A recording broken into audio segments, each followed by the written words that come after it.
Коми 2021 год станет годом комфортной городской среды. Соответствующий указ подписал глава Коми Владимир Уйба.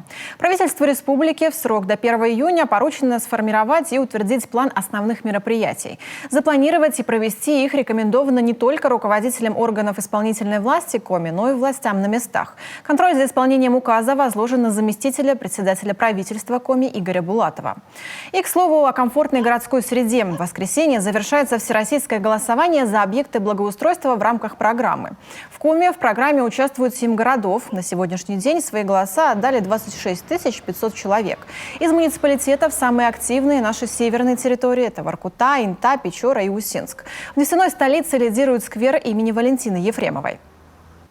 В рамках комфортной городской среды в Усинске будут благоустроены 3 территории. Это памятник Комару, сквер Валентины Ефремовой, куратором которого я являюсь, и памятник Победы в селе Усть-Уса.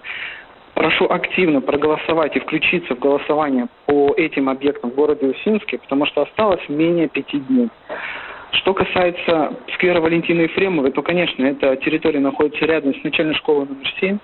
И думаю, что и детям, и жителям ближайших домов, да и всего города будет комфортно и интересно на данной территории, в рамках которой мы будем обустраивать в рамках этой программы. Поэтому прошу активно включиться и проголосовать за ту территорию, которая вам больше всего по душе.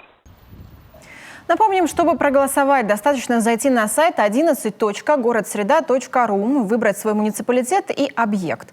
Далее система предложит вам пройти регистрацию. Нужно указать свои данные, телефон и выбрать способ авторизации через номер телефона или учетную запись портала госуслуги.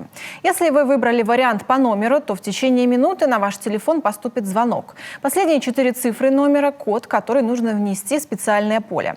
Если вы выбрали вариант через портал госуслуги, то необходимо ввести логин и пароль от вашей учетной записи.